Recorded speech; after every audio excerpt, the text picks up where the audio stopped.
Boa noite, a graça e a paz do nosso Senhor Jesus Cristo, muito bem-vindos. Graças a Deus estamos a postos mais uma vez para darmos sequência ao nosso estudo em Hebreus, desta vez a parte 7 do nosso texto de Hebreus, desta vez também entrando no capítulo 4, indo até o versículo 13 na nossa leitura de hoje, Hebreus 4, de 1 a 13, estaremos fazendo a leitura exatamente agora. Todos sejam muito bem-vindos e que Deus, na sua infinita graça, nos encontre neste tempo, deste estudo, que eu espero hoje estar bastante objetivo, ou melhor, com o tempo mais otimizado, veremos, não é? Então eu convido você a abrir sua Bíblia em Hebreus capítulo 4, leremos versículos 1 a 13, que compõem o texto de nossa parte 7 do estudo de Hebreus. E o meu texto diz na minha versão: visto que nos foi deixada a promessa de entrarmos no descanso de Deus, que nenhum de vocês pense que falhou. Pois as boas novas foram pregadas também a nós, tanto quanto a eles. Mas a mensagem que eles ouviram de nada lhes valeu, pois não foi acompanhada de fé por aqueles que a ouviram. Pois nós, os que cremos, é que entramos naquele descanso, conforme Deus disse: assim jurei na minha ira, jamais entrarão no meu descanso. Embora as suas obras estivessem concluídas desde a criação do mundo. Pois em certo lugar ele falou sobre o sétimo dia nestas palavras: no sétimo dia, Deus descansou de toda a obra que realizara. E de novo, na passagem citada há pouco, diz: jamais entrarão no meu descanso. Portanto, resta entrarem alguns naquele descanso, e aqueles a quem anteriormente as boas novas foram pregadas não entraram, por causa da desobediência. Por isso Deus estabelece outra vez um determinado dia, chamando-o hoje, ao declarar muito tempo depois, por meio de Davi, de acordo com o que fora dito antes: se hoje vocês ouvirem a sua voz, não endureçam o coração. Porque se Josué lhes tivesse dado descanso, Deus não teria falado posteriormente a respeito de outro dia. Ainda assim, ainda resta um descanso sabático para o povo de Deus. Pois todo aquele que entra no descanso de Deus, também descansa das suas obras, como Deus descansou das suas. Portanto, esforcemo-nos por entrar nesse descanso, para que ninguém venha a cair seguindo aquele exemplo de desobediência. Pois a palavra de Deus é viva e eficaz, e mais afiada que qualquer espada de 2 gumes. Ela penetra até o ponto de dividir alma e espírito, juntas e medulas, e julga os pensamentos e intenções do coração. Nada em toda a criação está oculto aos olhos de Deus. Tudo está descoberto e exposto diante dos olhos daquele a quem havemos de prestar contas. Meus amados irmãos, nós tivemos uma coincidência muito feliz hoje. Hoje é dia 31 de outubro, estamos comemorando 507 anos da Reforma Protestante, da Reforma Religiosa, ocorrida no século XVI, lá em Wittenberg, na Alemanha, e que dominou o mundo, e passados esses 507 anos, está aí de vento em popa pela misericórdia de Deus, apesar de todos os tropeços. E o que a memória qual é a memória da reforma? O que a reforma celebra como memória? O que a reforma de fato resgatou e nos trouxe? Ela nos resgatou o sacerdócio livre do crente, em parte, porque por maus hábitos e por indução de terceiros, os crentes ainda tropeçam nesta questão e vivem atrás de sacerdotes particulares, por questão de comodidade, entropias espirituais. As pessoas não querem pensar por si, nem buscar a Deus de forma direta. É mais fácil, mais prático, alugar alguém, a quem chamam de sacerdote. Então isto foi algo que não ficou bem resolvido com respeito à reforma religiosa. A outra coisa que ela deixou mal resolvida foi a questão de lugar de adoração. Até hoje ainda, uma grande parcela da cristandade evangélica continua considerando os lugares de culto, templo, como casa de Deus.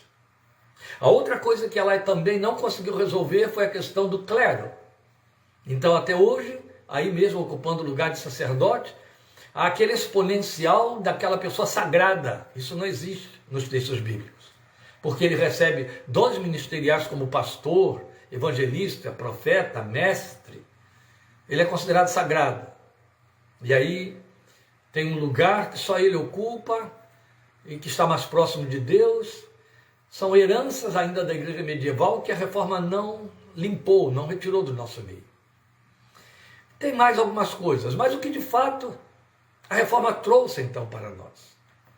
Na verdade, as pessoas falam, a reforma nos ensinou a salvação pela graça. Foi decorrente, foi uma consequência.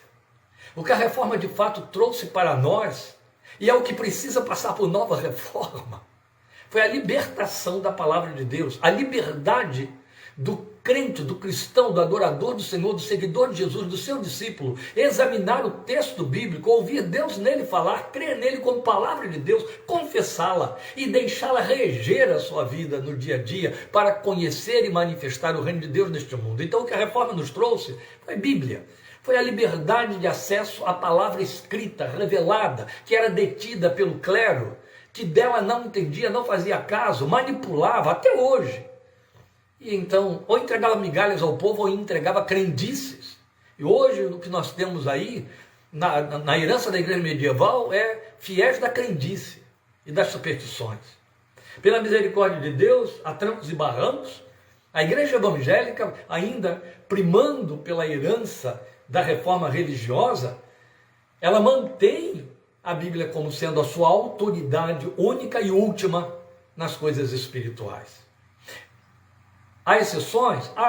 São as seitas entre nós. São os que descambam para seitas, os que saem do caminho e vão para trilhas preparados por homens. Mas não fazemos casos deles.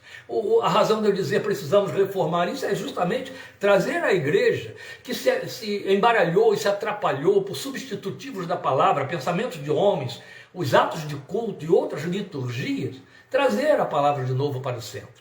E aí eu digo que, coincidentemente, neste dia de hoje, o texto que nos cabe como parte 7 de Hebreus é este aqui, capítulo 4, de 1 a 13, onde você viu no versículo 12 a exaltação e a centralização que o autor faz da palavra na confissão desses irmãos hebreus.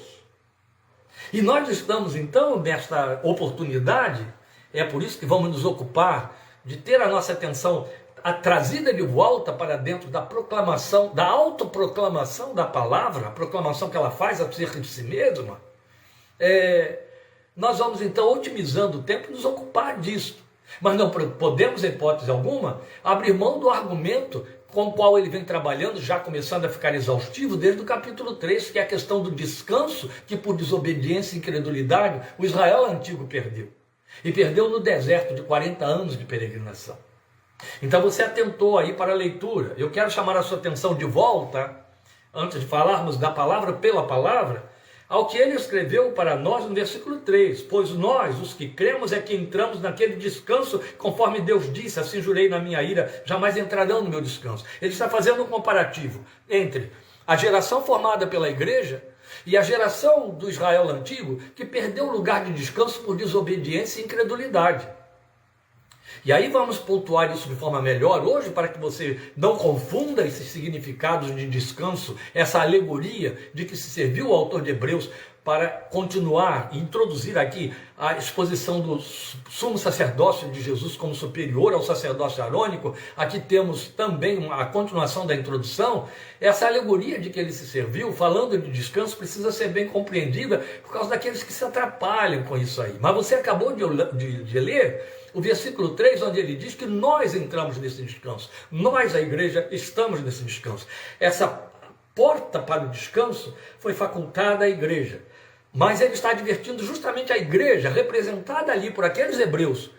Cuidado para que vocês não incorram no mesmo erro deles e venham a perder o lugar de descanso. Então, de que descanso nós de fato estamos falando? De que descanso ele está falando ou nos falando nesse texto? Pois bem, nós começamos essa sessão aqui, vamos começar, com a introdução que Donald Guthrie, no seu comentário publicado naquela série Cultura Bíblica, seu comentário aos Hebreus, ele faz a esse trecho também. Ele faz uma introdução a esse trecho que eu resolvi copiar e distribuir e compartilhar com os irmãos, introduzindo o nosso estudo. Ele diz assim, na página 104 do seu comentário: visto que Moisés estava impossibilitado de levar os israelitas para Canaã, o escritor de Hebreus, claro, reflete sobre a posição de Josué, que de fato os levou para lá. Demonstra, no entanto, que nem sequer Josué obteve para seu povo descanso verdadeiro. Josué fracassou pela mesma razão que Moisés, ou seja, por causa da descrença do povo. Isto leva o escritor a exortar seus leitores a procurarem aquele descanso superior, que, segundo passa a dar a entender, acha-se em Cristo. Guthrie foi muito sábio em fazer essa abordagem aqui, essa introdução desta maneira, porque, e nós estamos plenamente de acordo com a interpretação dele e do W.W. também, quanto à questão desse descanso, o que ele está dizendo é: o descanso que Moisés prometeu não alcançou por causa da desobediência deles, cujos corpos ficaram no deserto, e era Canaã. Josué entrou em Canaã, mas o descanso não veio. E não veio porque a nova geração que entrou ali com Josué sob promessa de Deus, na fidelidade de Deus, também por descrença não entrou. E aí nós temos a prova maior disso no livro de Juízes, que se segue ao livro de Josué, mostrando dezenas e dezenas e dezenas de anos em que Israel ficava com seus altos e baixos, abandonava Deus, corria para os ídolos das nações que ele teria de ter expulsado daquela região que seria o seu lugar de descanso, para que houvesse lugar de descanso. E como houve desobediência, esse descanso não veio como deveria ter vindo. Deus havia advertido, já desde os dias de Moisés, que aquelas nações cujas terras eles estavam indo possuir por herança, teriam de ser desbaratadas, para que não se transformassem em pedras, em ilhargas, em pedras de tropeço para eles, em pedras no seu calcanhar. E eles não expulsaram aquelas nações, por descrença. E aí foram contaminados, e se desviava, e cada vez que se desviava, o juízo de Deus vinha, tal como caiu no deserto, e é onde o descanso cessa.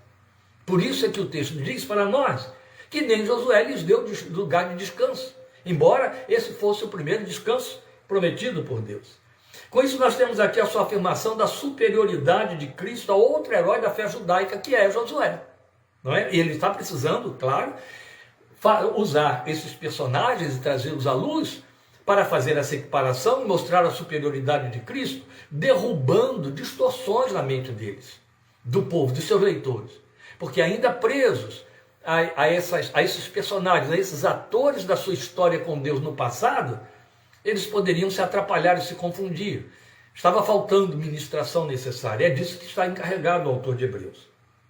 Pois bem, na verdade, ao mesmo tempo em que ele ratifica que Josué, ele diz que Josué não deu o verdadeiro descanso, e aí mostra a superioridade de Cristo sobre Josué também, ele ratifica que o verdadeiro descanso que Deus nos preparou é Cristo. Ele é o nosso verdadeiro sábado, é como está aí no verso 9, capítulo 4, verso 9 do texto. O que é que ele diz em 4:9? Assim, ainda resta um descanso sabático para o povo de Deus. E é aí que ele vai dizer logo depois, entremos e cuidemos de entrar nesse lugar de descanso, versículo 11. Portanto, esforcemos-nos por entrar nesse descanso. Esta é a exortação muito pertinente aos hebreus, mas que nos alcança também. Lembram, quando ele escreveu, Paulo escreveu aos Gálatas, ele fez uma advertência muito séria, porque os Gálatas estavam voltando ao judaísmo, ele os advertiu dizendo: da graça vocês têm caído. Ou como dizem as velhas versões, da graça decaístes. Verdade? Se estavam voltando a observar práticas da lei, coisa parecida, isso vale para nós. Não importa o título que a igreja evangélica tenha como igreja, não importa o subtítulo, igreja evangélica da porta quebrada, igreja evangélica da oitava porta, seja lá o que for, não importa o título que venha adjutório, se a confissão descentraliza Cristo, ela vira seita. Ela pode não estar pregando e pretendendo que as pessoas voltem à prática das leis de Moisés, do judaísmo, mas cria leis religiosas, nas quais as pessoas vão se apoiar para se sentirem em paz consigo mesmas, em paz com Deus e de consciência lavada. Essa necessidade que o homem tem de oferecer obras para poder se sentir com direitos. É difícil receber pela graça, se sabendo indigno, não é? Mas por isso mesmo que nós entendemos que a graça dispensa os méritos. É a palavra de Deus que nos ensina isso. Então, quando uma igreja ou crente, individualmente, ele vai se apegar a rituais, a formas para agradar a Deus, se aproximar de Deus, ele está decaindo da graça. Ele perde o seu lugar de descanso. ele entra em desamparo, ele começa a confiar nas suas próprias forças, na sua própria virtude, na sua própria fidelidade, na sua própria capacidade de se resolver e de agradar a Deus. Isso é uma blasfêmia, na verdade. Então veja, com isso nós temos esta afirmação aqui, também fica definido que o descanso não é a vida celestial no porvir. É a grande confusão que muitos fazem. O porvir é a consumação. O descanso é para ser vivido nesta vida. Canaã não representa para nós, como pensam alguns, o céu. E é bom que a gente deixe isso muito claro aqui. Há muita gente escrevendo, cantando e confundindo isso. Os nossos hinos antigos, os nossos cânticos, eles repisam muito isso aí, infelizmente. Como se Canaã representasse o céu para o crente. Então você sai do Egito e entra em Canaã, que é o céu. Entre a vida de cativeiro, que era a sua vida antes de Cristo, e o céu, o que o mundo, a sua vida na comunhão com Deus representa? Não. Canaã representa exatamente aquilo que era para o Israel antigo, o lugar das bênçãos, o oposto do cativeiro no Egito. Não representa o céu. Pensar em Canaã como céu, conforme a poesia muitos dos nossos hinos antigos, e até alguns moderninhos por aí também, no que nos diz respeito, seria forçosamente estabelecer que enquanto estamos neste mundo, nós estamos peregrinando no deserto do juízo. Não é assim. Todas as promessas e bênçãos atrás das quais corremos com nossas orações, participação em reuniões de oração e cultos, cairiam por terra, perderiam sentido. Por que oramos? Por que cremos? Por que pedimos socorro e ajuda a Deus nesta vida aqui diariamente? Pão nosso que está nos céus, dá-nos hoje, livra-nos do mal, de cairmos em tentação. Não é isso que compõe o corolário de nossas súplicas e de nossa vida devocional? Nós estamos sempre buscando de Deus livramento e graça. A promessa não foi: justificados pela fé, temos paz com Deus por meio do nosso Senhor Jesus Cristo. A promessa não diz: justificados pela fé, estou falando de Romanos 5:1, teremos paz com Deus na vida eterna. Não. A promessa é para aqui. Ele nos declara filhos aqui, filhos sob as proteções da sua fidelidade paterna.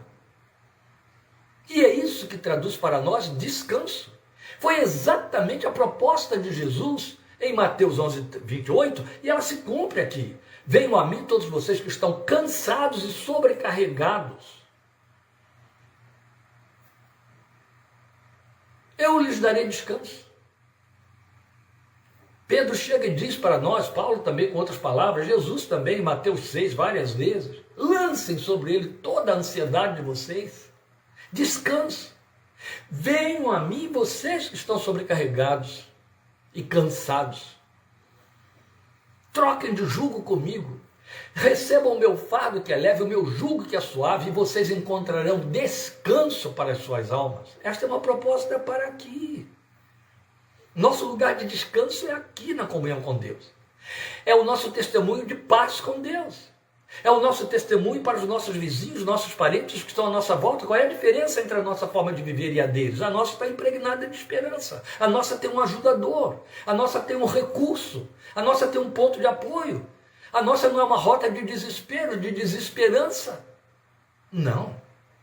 É um lugar de descanso. Isso não significa, em hipótese alguma, é onde falseiam os que ficam fazendo propostas e promessas que Deus não fez, nem pretendeu, que ser crente, que está dentro de uma comunidade evangélica, participando ativamente, significa andar na crista da onda, que os males não nos acontecerão, que não vamos, em hipótese alguma, ter tropeços, doenças, dores, perdas, decepções. Pelo amor de Deus, Jesus falou exatamente o oposto.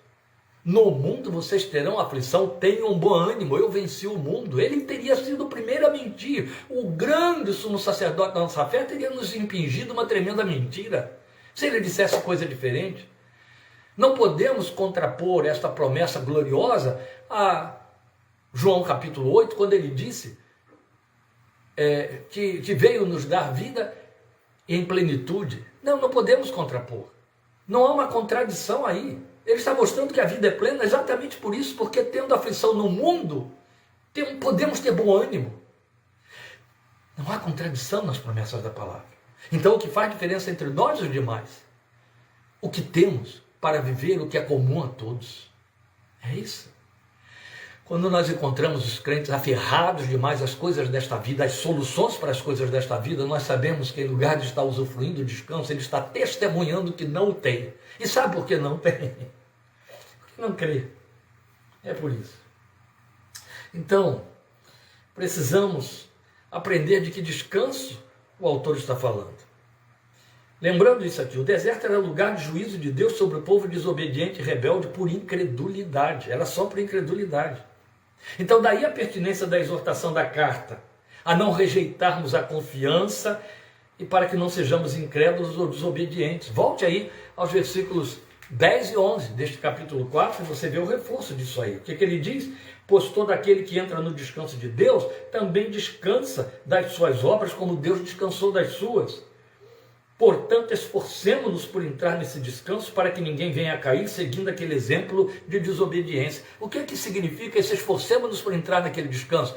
Praticar alguma obra, oferecer alguma coisa, adquirir algum mérito? Não, é não se tornar incrédulo sobre a promessa, não desobedecer a palavra que tem que estar centrada na nossa forma de viver, nos atos da nossa vida, nos nossos afetos, nas nossas decisões, nos nossos discursos, na nossa forma de pensar. Isso tudo será visto aqui e eu quero ver isso ainda hoje, sem detença.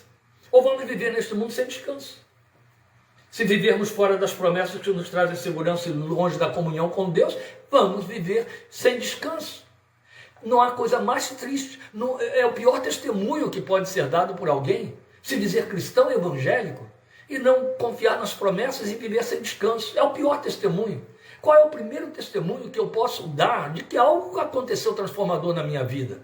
De que eu encontrei descanso para a minha alma, como Jesus prometeu. E é isso.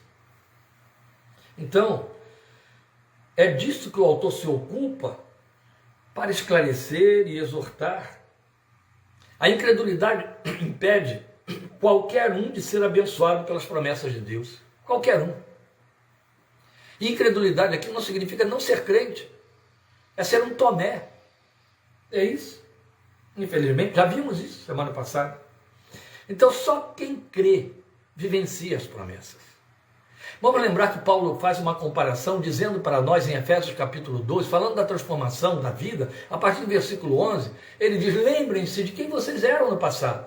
Vocês estavam sem Deus do mundo, longe das promessas e então sem esperança. Mas agora vocês foram aproximados. E nesse mas agora ele faz um contraponto para dizer o quê? Vocês agora estão com Deus neste mundo, vocês creem nas promessas e vocês têm esperança. Isso traduz descanso, isso significa crer. É disso também que Pedro nos fala, na segunda carta, capítulo 1, versículos 3 e 4.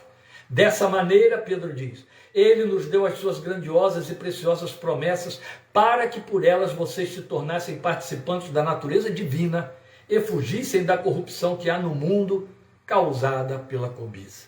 Meus irmãos, com estas colocações, eu estou resumindo todo esse trecho dos 3 versículos que lemos aqui.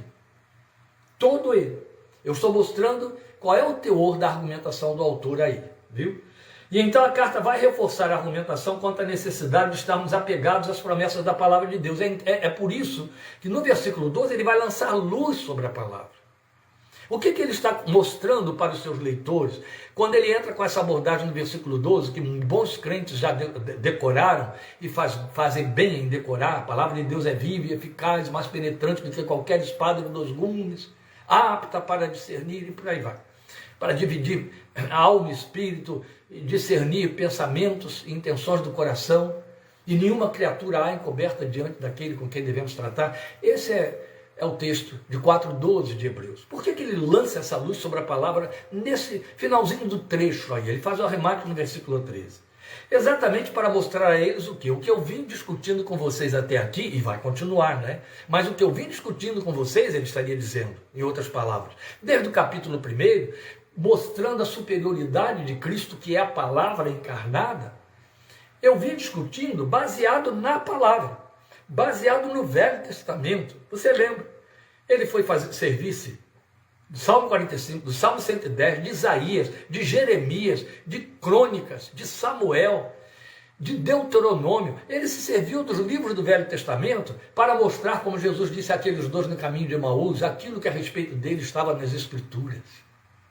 Ele se serviu daquilo para lançar luz e dizer a eles: vocês percebam que eu fiz uma exegese em cima dos textos bíblicos para mostrar as promessas feitas ao Filho, as promessas feitas ao Messias, para mostrar o lugar dele como Deus, assentado à direita de Deus, de Criador de todas as coisas, para mostrar a sua exaltação, a sua superioridade. Eu usei Escrituras. O que ele está dizendo, na verdade, é isso. Eu não usei de argumentos apologéticos, eu não usei de argumentos aqui para poder falar do que eu penso a respeito de Jesus. Não, eu mostrei a vocês, biblicamente, qual é o lugar que ele ocupa na confissão, a nossa confissão. Por que nós o temos como autor e consumador da nossa fé? Eu estou fazendo aqui um apanhado das palavras do autor da carta. Então, quando ele chega no versículo 12, ele faz reforço de tudo isso, jogando sobre eles a autoridade da palavra. Aí vale lembrar, então, antes de batermos nesse versículo 12, com que fecharemos essa curta minuta de hoje ela está quase para ser, de fato, uma minuta, né? Antes disso, eu quero chamar a sua atenção para o fato de que o que quer que seja, que se diga a respeito da palavra de Deus como palavra de Deus, está se falando a respeito de Cristo. Nunca esqueça isso. Jesus é a verdade. Jesus é o Logos, Jesus é o verbo que encarnou, é a palavra viva. E logo, tudo que diz respeito à palavra, diz respeito ao Filho de Deus. Tudo que diz respeito ao Filho de Deus, diz respeito à palavra. Há uma simbiose que ele faz muito bem, o autor, no versículo 13. Então vamos ao versículo 12, onde ele vai mostrar o poder e a eficácia dessa palavra, da qual a nossa fé depende para se alimentar, fortalecer e crescer. Eu acho que seria chover no molhado, como se diz vulgarmente, eu reforçar aqui, meus queridos, esse lugar da palavra na nossa confissão. Eu comecei com isso por respeito à memória do dia de hoje, 31 de outubro. Então vamos lembrar do que aconteceu em 31 de outubro de 1517. Somos herdeiros disso aí. Pois bem, de lá para cá, sempre o que se pretendeu e sempre o que foi evocado por Lutero e pelo que quase deu a vida, só não deu porque escapou, e mais os seus auxiliares, seus companheiros, Erasmo, Melancton e por aí, o que aconteceu é que eles puseram a palavra no centro da confissão, porque ela é o gerador da nossa fé e da nossa confissão. Então, toda vez que um discípulo de Cristo for dar atenção às reações e consequências da fé, mais do que a palavra que as consequencia, ele está fazendo um desvio e incorre no risco de perder o rumo da sua confissão e da sua fé. A palavra será sempre e terá de ser sempre o nosso aferidor, primeiro e último, de toda pregação, de todo ensino, de toda declaração que sai da boca de um cristão, seja ele líder ou liderado. O liderado tem toda a obrigação de conferir com as Escrituras, mesmo que tenha pouco conhecimento delas.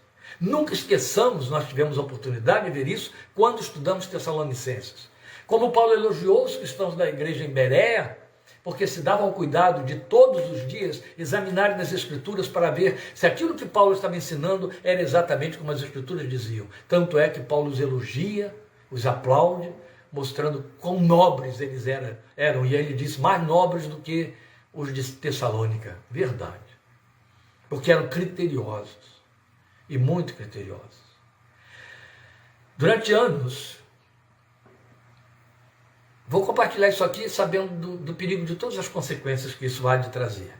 Não tem que me preocupar tanto, porque eu não sou um discursador, um pregador que tem tantos ouvintes afinados assim e atentos ao que eu digo. Então, o meu grupo que me ouve é um grupo muito seleto, então não tem que me preocupar. Mas se vazar e eu for apedrejado, é legítimo.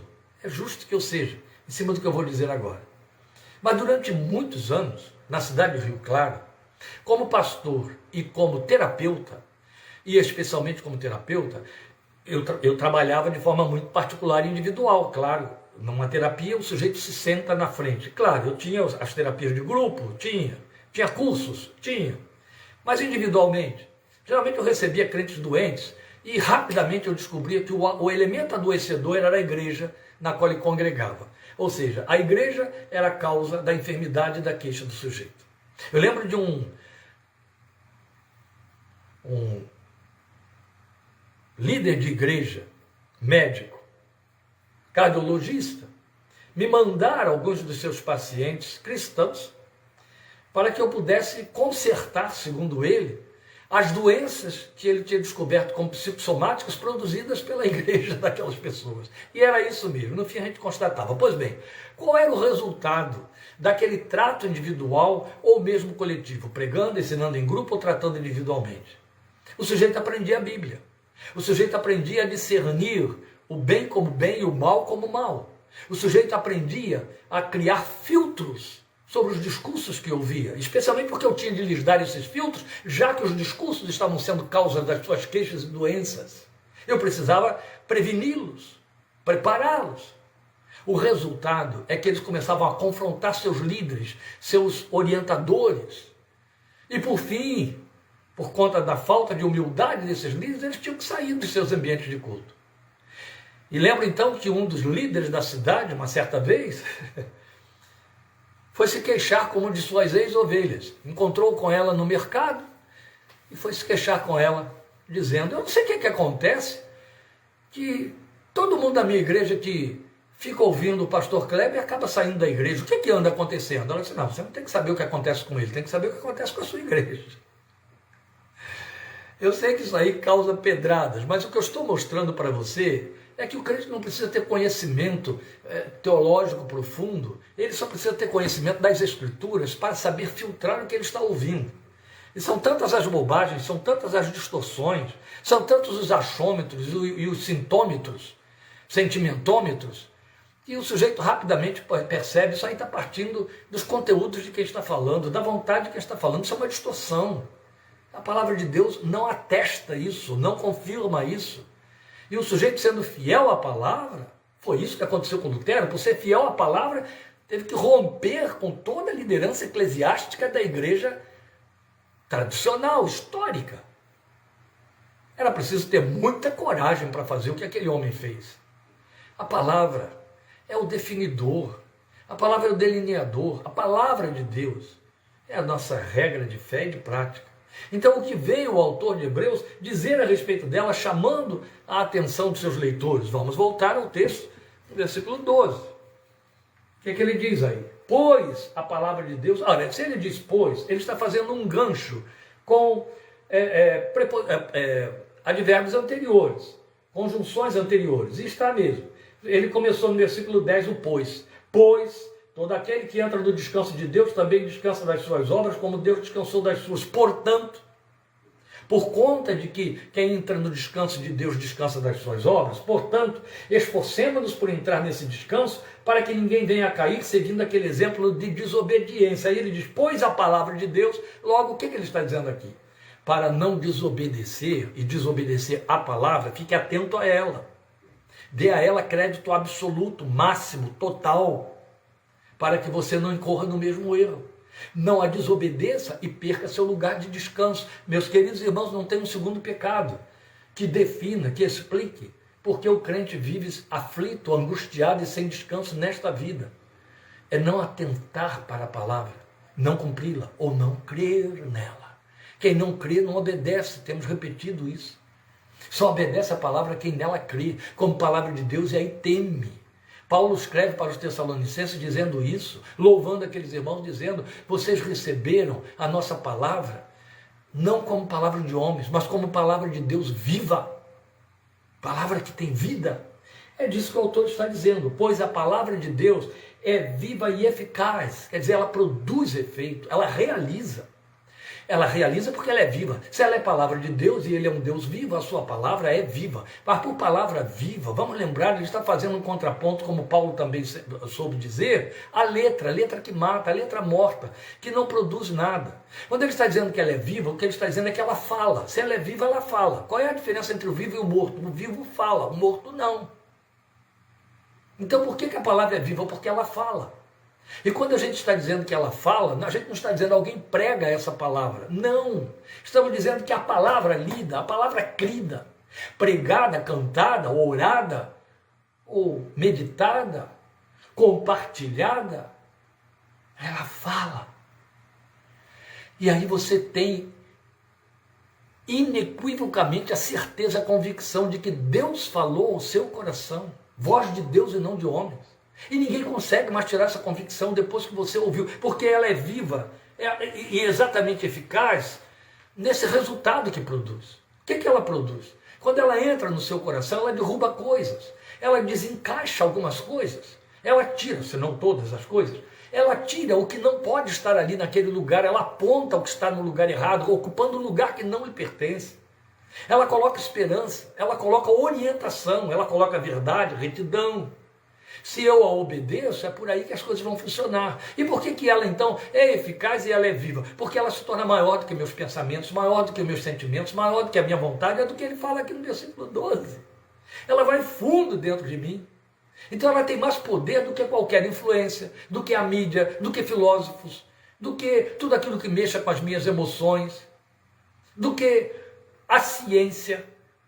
Ela tem muito mais poder do que tudo aquilo com que os homens trabalham e manipulam na arte de se comunicar, de ensinar, de influenciar. E uma vez apegado à palavra, ficamos blindados contra as influências daquilo que não é palavra. Então, continuando, ela é viva e eficaz e mais afiada, e aí já está esclarecido isso, mais afiada que qualquer espada de 2 gumes. É bonito ele dizer, ela é mais afiada. Porque quando ele está comparando ela à espada, e ela é espada, né? A espada da sua boca está lá em Apocalipse. Quando ele a compara à espada, mais afiada do que qualquer outra espada de 2 gumes, o que ele está dizendo é que ela é um instrumento cortante, ela é um instrumento que faz divisão. E é isso que faz a diferença entre o perdido e o achado, entre o que crê e o que não crê, entre o que é servo de Deus e o que não é, entre o que é meramente crente e o que é discípulo de Jesus. Porque se a palavra entra, ela corta. E ela corta aquilo que tem que estar fora. Quando ela entra e não cortou, não foi ela. Foi uma opinião, foi um pensamento religioso, bonito, atraente, como quem agrega filosofias ao seu corolário de pensamentos. Mas quando é a palavra que entra e que corta, ela faz ruptura, ela faz divisões.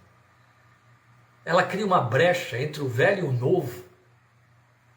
E aí eu já disse tudo. Então o que ele está dizendo aqui é que porque ela é mais afiada do que qualquer espada de 2 gumes, penetra até o ponto de dividir alma e espírito, juntas e medulas, julga os pensamentos e intenções do coração. Meu Deus, nós temos que avaliar isso aqui, porque a proposta dele, a preocupação dele, foi lançar luz sobre isso na mente dos seus leitores. Ele queria que eles atentassem para isso. Então ele diz, ela é viva, ela é eficaz, ela é afiada e penetrante, pois vai onde nenhum discurso humano pode chegar. Ela vai àquele ponto indefinido entre a razão, ele aqui chamou de espírito, e os sentimentos, que ele aqui chamou de alma, psique. Ela vai ali e faz essa divisão. É muito bonito, porque o que acontece com o homem no mundo? Ele é só psique. O seu espírito está totalmente dominado pelos seus sentimentos. Está totalmente dominado pelas suas reações biológicas. Ele é sentidos. Ele está dependente total e completamente dos seus sentidos físicos. Ele está totalmente dominado por sua libido e seus apetites. Totalmente dominado por sua capacidade de ver, de ouvir, de sentir o aroma, o paladar, o toque. Isso fala de corporalidade. E aí o espírito, a razão, está sujeita a isso aí. O que o autor de Hebreus está dizendo? A palavra de Deus vai lá, nesse lugar profundo, e separa essas duas coisas. Então a gente pode dizer, sem medo de errar, que há uma distinção clara na vida do cristão entre espírito e alma. Em que sentido há uma divisão? No sentido de que ele sabe que o espírito é aquele com quem Deus se comunica, que é o verdadeiro eu, o verdadeiro homem, a verdadeira mulher, a verdadeira pessoa. Ele sabe que Deus se comunica com essa homem interior, que é a linguagem de Paulo, e ela é superior aos sentimentos. Então o sentimento está em segundo plano, está sujeito, está na dependência, é passivo ao espírito que é ativo, que é esse racional, e muda. Então ele deixa de ser passional, porque a palavra de Deus ficou ali fazendo separação entre esse racional e o sentimento. Quando ele fala de juntas e medulas, que ela separa também, são expressões que reforçam a ideia de profundidade e íntimo do ser. Ele está fazendo um reforço alegórico ao argumento de que se serviu. Depois ele vai dizer que ela é apta para discernir ou dividir os pensamentos e intenções do coração. Ela julga, é o que está aí na minha versão, e nas versões mais antigas diz ela discerne. Ela faz diferença, discernimento. Discernir significa criar dois cernes, criar duas partes essenciais. Ela discerne, ela faz a distinção entre uma parte e outra parte. Então ela julga os pensamentos e intenções do coração.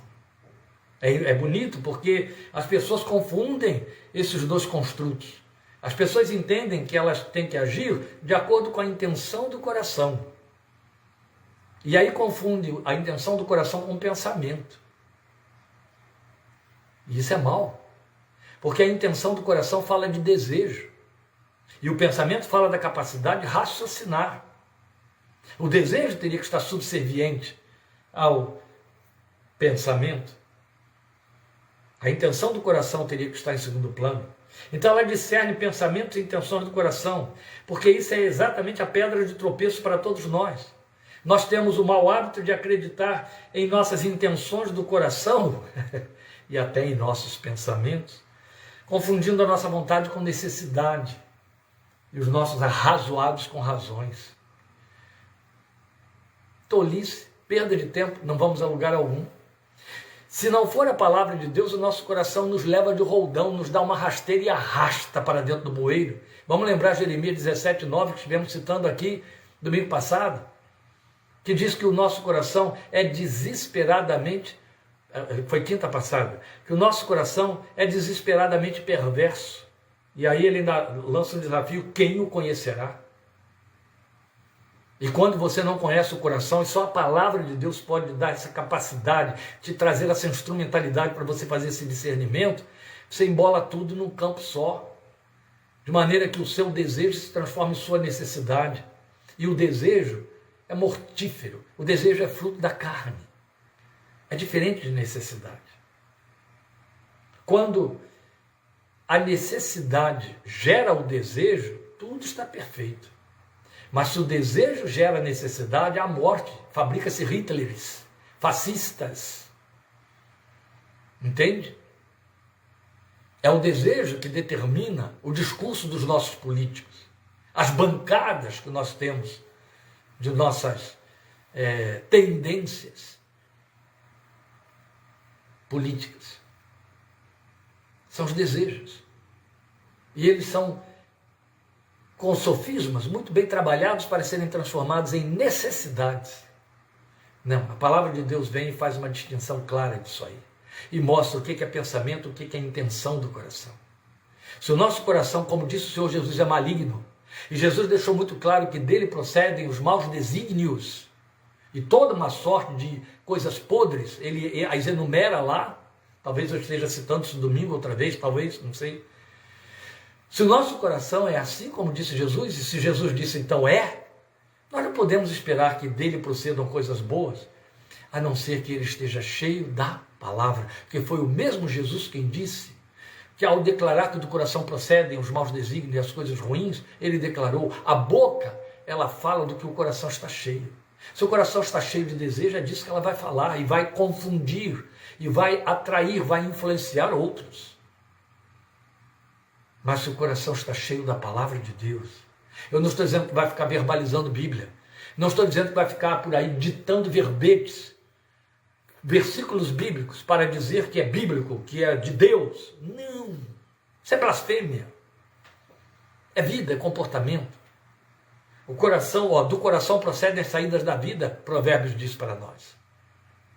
Sobre tudo que você deve guardar, guarda o seu coração, porque dele procedem as saídas da vida. É desse acumulado de sentimentos que você faz o seu devir. O elo que te move joga para frente.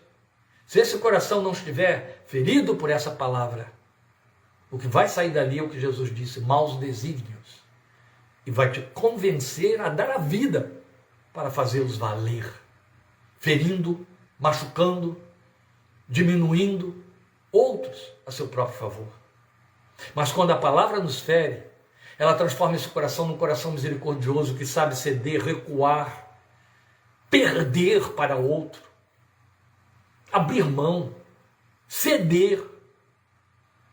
Essa palavra tem que entrar lá. Ela tem que estar lá dentro. Bem, é evidente que ele está fazendo então uma abordagem essencialmente devocional, tal como estou expondo aqui para os irmãos nesse versículo 12. Mas há uma intenção por detrás. A intenção é mostrar a profundidade, a pertinência e o poder desta palavra. O poder desta palavra. É disso que estaremos querendo Deus pregando domingo, já que estamos na Semana da Reforma. O poder do Evangelho. Então, essa palavra tem um poder diante do qual temos de capitular. O que é que a Bíblia nos diz nos profetas? Cale-se diante dele toda a terra. Se a palavra de Deus falou, cale-se a minha razão, cale-se a minha vontade. Ela é maior do que os meus pensamentos e intenções. E aí o versículo 13 vai arrematar o trecho. O que é que ele faz no versículo 13? Ele está dando uma continuidade ao versículo 12, é claro. Então ele diz assim: nada em toda a criação está oculto aos olhos de Deus. Ora, ele já falou quanto que a palavra penetra, como que ela é apta para discernir, como ela sabe fazer separação entre pensamentos e intenções, entre alma e espírito. Depois dele dizer isso, ele fala: nada em toda a criação está oculto aos olhos de Deus, como se dissesse, a lupa de Deus, a lente de Deus é a sua palavra. Tudo está descoberto e exposto diante dos olhos daquele a quem havemos de prestar contas, ou com quem teremos de tratar. Ora, que linda essa simbiose que ele faz aqui entre Deus e a palavra, entre a palavra e Deus. Ele está falando de Jesus. Ele está dizendo que o que Deus é, a palavra é. O que a palavra é, Deus é. Por isso que essa palavra que discerne tudo, ele transfere para Deus dizendo, tudo está descoberto diante dele. E a gente esquece, meus amados irmãos, muitas vezes, primeiro, de aferir nossa oração, nossos desejos, nossa forma de viver com o que a palavra determina. Por isso que eu tenho que me impregnar dela para que ela se transforme em regra de fé e prática. A outra coisa que a gente esquece é que a gente pensa que consegue convencer Deus com a nossa fala, com a nossa voz, com as nossas emoções. Primeiro que a gente acha que tem que explicar para Deus as coisas direitinho para que Ele entenda. Depois a gente acha que Deus se deixa convencer pelo que ouve. A Bíblia diz que Ele ouve o coração, Ele vê o que está por detrás das palavras. Ele vai exatamente nos termos do que Davi nos disse no Salmo 139. Ainda a palavra não me chegou à língua, tu já a conheces toda. De longe entendes o meu pensamento. É pela mesma via em que Isaías diz que, estando nós ainda falando, Ele já estará nos respondendo. Aliás, Martin Lloyd Jones sempre levantou uma bandeira em que ele diz: a oração que Deus ouve é aquela que o Espírito Santo inspirou no nosso coração. Então ele está fazendo esse trabalho lindo de associação entre Deus e a palavra e Deus. Deus nos discerne através da sua palavra. O padrão onde ele vai nos referir é pela palavra. Amós, profeta, dos profetas menores, tem um texto em que ele diz que Deus vai colocar o prumo na parede. O prumo é a palavra. Então, não é o prumo que se ajusta à parede que está torta. O prumo apenas diz para a parede, você está fora do lugar. A parede é o meu coração. A parede é a nossa vida. O prumo é a palavra de Deus. Se eu a conheço, isso não quer dizer que eu vou ter uma vida inerrante, mas isso quer dizer que eu vou estar preocupado com ela e procurando trazer minha vida para dentro dela em toda a minha forma de viver. A palavra é o centro da nossa confissão. Sem ela, não merecemos o título de evangélicos, de cristãos bíblicos. Não. Não somos discípulos daquele que é a palavra. Talvez sejamos discípulos da igreja, mas não do Senhor da igreja. É a palavra, amados. As grandes brigas denominacionais que sempre houve no meio da igreja protestante aconteceram por discórdia, em cima da letra da palavra. Mas no espírito da palavra e do espírito da palavra, os crentes não estão divididos. Quando estão, é porque um deles aceita. Isso é que é interessante. Por isso é que Paulo diz com toda a autoridade em Efésios capítulo 4, que há um só Senhor, uma só fé, um só batismo, um só Deus e Pai que é sobre todos e age por meio de todos. Posto isso, meus amados, como eu disse, hoje era uma minuta, mas não foi tão minuta assim, já são 50 minutos aí, né? Ele vai fazer um introdutório reforçador do argumento da superioridade de Cristo ao sumo sacerdócio arônico.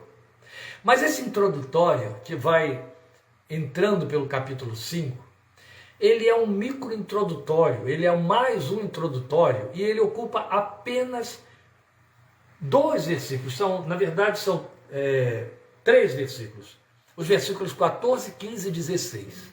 Esses versículos 14, 15 e 16 são tão densos, são tão significativos, são tão eloquentes, que ainda que se estenda por todo o restante do texto, lá pelo capítulo 5, mas dada a riqueza dessa nova introdução, nós vamos nos deter sobre ela com exclusividade na próxima quinta-feira, na parte 8. Então a parte 8, que vai ocupar-se só desses 3 versículos, capítulo 4, versículos 14 e 16, fechando o capítulo 4, não pense você que vai ser uma minuta curtinha. A riqueza é profunda demais. Nós vamos mergulhar ali. E essa riqueza é continuação do que ele veio dizendo nos versículos 12 e 13. Então a gente está ainda na mesma pauta e é nela que ficaremos na quinta-feira. Deus te abençoe, obrigado por sua participação neste período de exposição aqui desse trecho da parte 7 de Hebreus. E estejamos juntos domingo, 5h30. Domingo, querendo Deus, em nome de Jesus. Eu estou longe de casa, mas chegarei em tempo para nós ministrarmos, para não ter que estar ministrando aqui onde eu estou, onde eu me encontro, né? Lá eu tenho o meu ambiente, o meu próprio espaço, mas querendo Deus, às 5h30 de domingo estaremos falando sobre esse poder do Evangelho, ainda dentro desse espírito da reforma que nos trouxe a palavra para o centro da nossa fé, e eu desejo muito que você tanto esteja ali ouvindo, quanto compartilhe a palavra que estaremos compartilhando com você, domingo, 5h30, em nome de Jesus. Deus te abençoe, te guarde, te fortaleça. Quinta que vem, Hebreus, parte 8, com muita sede desta palavra de Deus para os nossos corações. Obrigado por sua atenção e sua companhia, em nome de Jesus. Uma boa noite de descanso para você. Amém. Obrigado, querida. Amém.